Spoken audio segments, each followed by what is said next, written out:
વિદ્યાર્થી મિત્રો, good morning.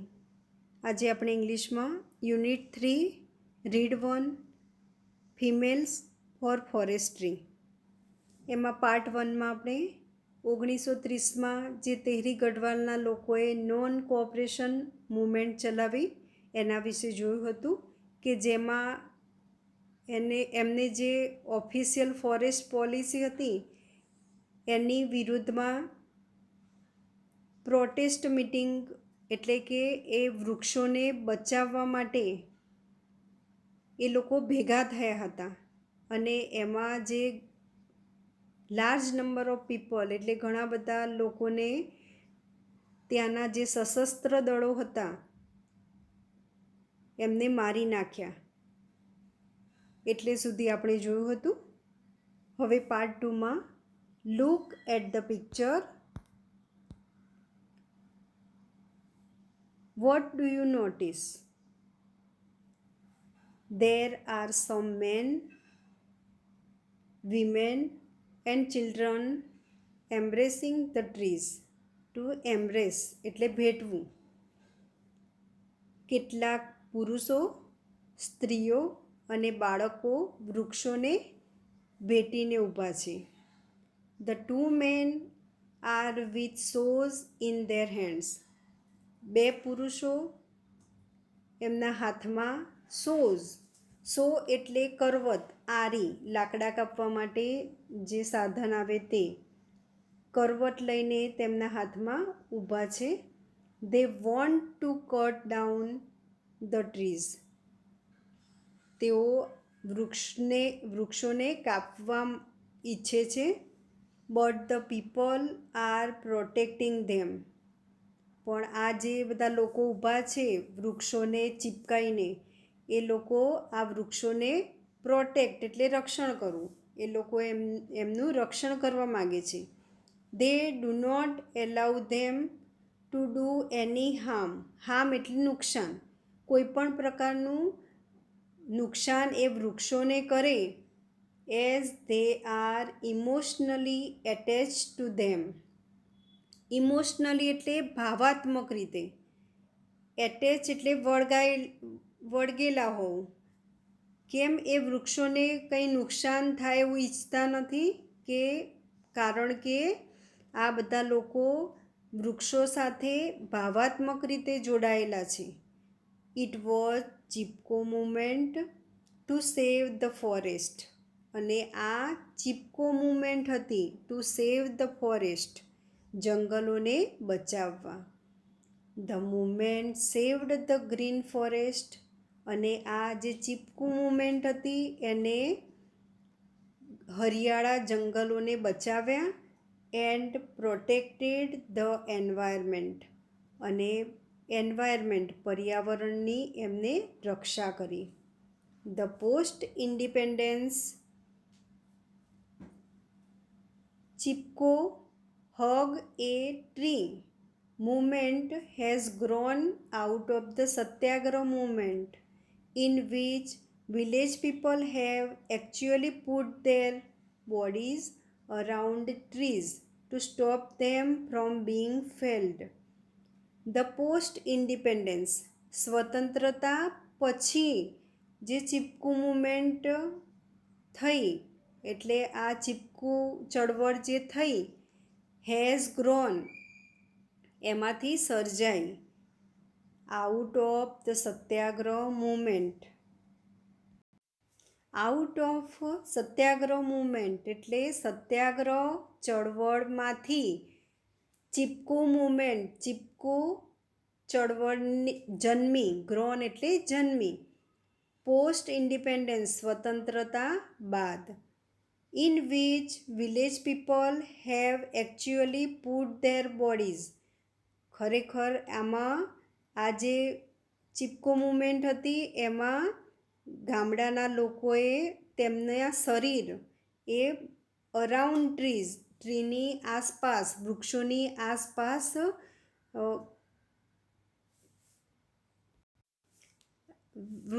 આસપાસ વીંટાળી દીધા.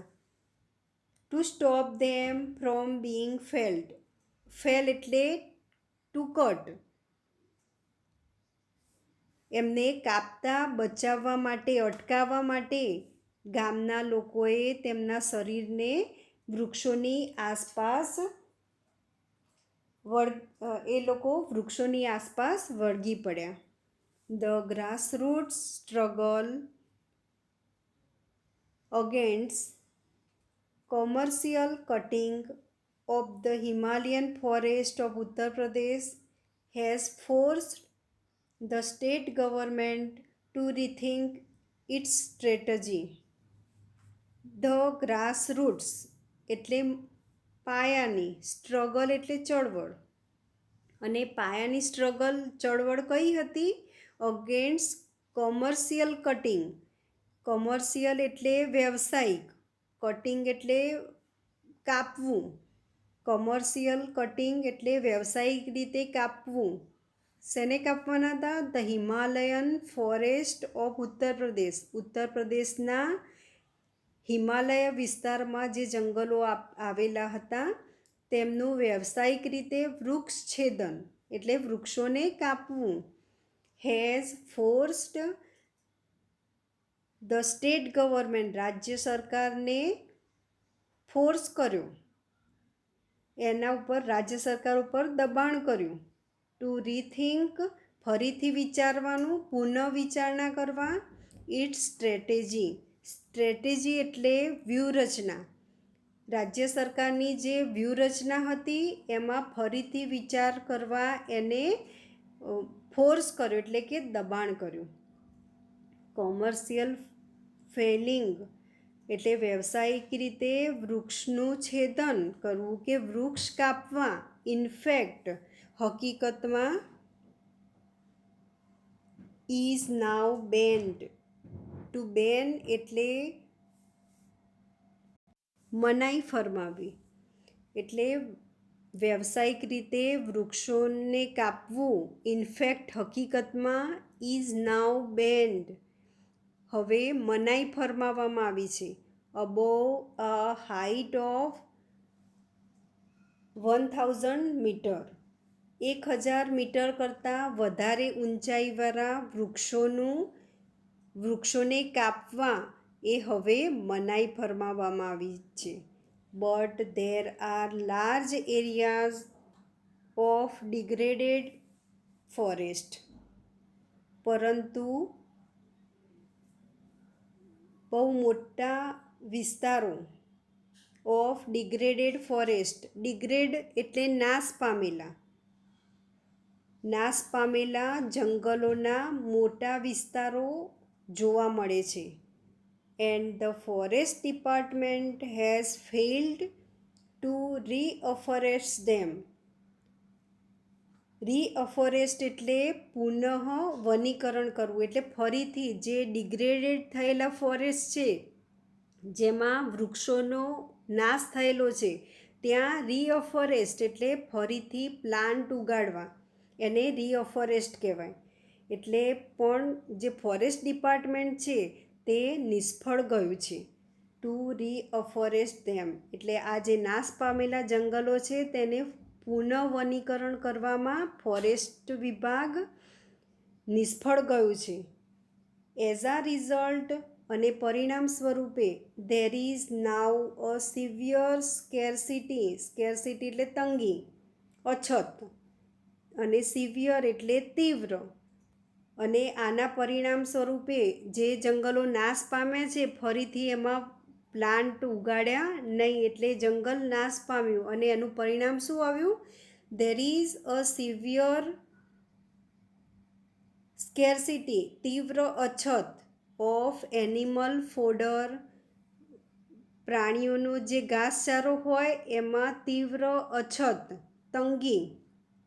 એન્ડ ડોમેસ્ટિક ફ્યુઅલ અને ઘર વપરાશના બળતર. એન્ડ એક્યુટ વોટર શોર્ટેજ અને તીવ્ર પાણીની તંગી. આ બધું કોના કારણે થયું? જે જંગલોનો નાશ પામ્યા છે પણ ફરીથી પુનઃ વનીકરણ કરવામાં આવ્યું નહીં, એટલે પ્રાણીઓનો ઘાસચારો, ઘર વપરાશનું બળતર અને પાણીની તીવ્ર અછત સર્જાઈ. ધ વિમેન સફર ધ મોસ્ટ. અને પરિણામ સ્વરૂપ શું આવ્યું કે આની સૌથી વધારે ભોગ કોણ બન્યું? વિમેન, સ્ત્રીઓ. In many parts of hills, પર્વતોના ઘણા મોટા ભાગોમાં women now have to walk all day to collect the daily requirements of fodder, fuel and water. એમની જે આ રોજિંદી જરૂરિયાતો હતી, ઘાસચારો, બળતર અને પાણીની, એ એ પૂરી કરવા માટે સ્ત્રીઓએ આખો દિવસ હેવ ટુ વોક, આખો દિવસ ચાલવું પડતું. Have to walk all day, આખો દિવસ ચાલવું પડતું. ટુ કલેક્ટ, ભેગું કરવા માટે. આ ઘાસચારો, બળતર અને પાણી ભેગું કરવા માટે એમને આખો દિવસ ચાલવું જ પડતું. હેવ ટુ એટલે આપણી ઈચ્છા હોય કે ના હોય, ફોર્સફુલી આપણે એ કાર્ય કરવું જ પડે. Inspired by the Chipko movement, Chipko મુવમેન્ટથી પ્રેરણા લઈને the village women have now started to manage. હવે આ જે ગામડાની સ્ત્રીઓ હતી એમને ટુ મેનેજ એટલે વ્યવસ્થાપન કરવું, વ્યવસ્થાપન કરવાનું શરૂ કર્યું. એન્ડ પ્રોટેક્ટ લોકલ ફોરેસ્ટ, અને જે સ્થાનિક જંગલો હતા એમનું રક્ષણ કર્યું. Two ensure there regeneration, regeneration એટલે પુનઃજીવિત કરવું, અને એન્શ્યોર એટલે સુનિશ્ચિત, અને તેમના પુનઃજીવનને સુનિશ્ચિત કરી શકાય તે માટે તેમને સ્થાનિક જંગલોનું રક્ષણ કર્યું. Under the leadership of Shri Sundar Bahuguna and Shri Chandi Prasad of Tehri Garhwal district, Tehri Garhwal district જિલ્લાના ચંદી પ્રસાદ અને શ્રી સુંદર બહુગુણાની લીડરશિપ, નેતાગીરી નીચે હેઠળ, in Uttaranchal tree lovers came forward, વૃક્ષ પ્રેમીઓ આગળ આવ્યા. To save the deodar forest, દેવદાર વૃક્ષના જે જંગલો હતા તેને બચાવવા માટે વૃક્ષ પ્રેમીઓ આગળ આવ્યા. That lie on the slopes of the Himalayas, હિમાલયના ઢોળાવો પર તે પથરાયેલા દેવદારના વૃક્ષોને બચાવવા માટે વૃક્ષ પ્રેમીઓ આગળ આવ્યા. In this movement the tree lovers, અને આ ચળવળમાં જે વૃક્ષ પ્રેમીઓ હતા, to embrace the trees to save them from being cut, આ વૃક્ષ પ્રેમીઓ વૃક્ષોને બચાવવા માટે તેમને વળગીને ઊભા રહ્યા. Two save them from being cut, એમને બચાવવા માટે. શેમાંથી બચાવવા માટે? ફ્રોમ બિંગ કટ, એને લોકો કાપે નહીં તે માટે. It was popularly known as the Chipko movement, અને આ ચળવળ ચિપકુ મુવમેન્ટ એટલે ચિપકુ ચળવળ તરીકે પ્રખ્યાત બની. Conservation of forest is our moral duty, moral એટલે નૈતિક, ડ્યુટી એટલે ફરજ. વૃક્ષોની જાળવણી કરવી એ આપણી નૈતિક ફરજ છે. અવર કોન્સ્ટિટ્યુશન નાઉ રીડ્સ, આપણું બંધારણ છે એમાં પણ લખ્યું છે, it is every citizens fundamental duty, fundamental એટલે મૂળભૂત, દરેક નાગરિકની મૂળભૂત ફરજ છે. ટુ કન્ઝર્વ એટલે જાળવવું. And thereby improve forest, improve એટલે સુધારવું, ફોરેસ્ટ જંગલો, લેક્સ સરોવર, રિવર્સ નદીઓ, environment along with wildlife, વન્યજીવન સાથે પર્યાવરણ, એને સુધારવું. And also to have કમ્પેન્શન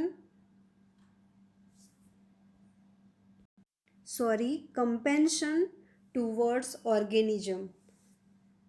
organisms એટલે સજીવો, ટુ હેવ કમ્પેન્શન એટલે દયાભાવના, કરુણા રાખવી.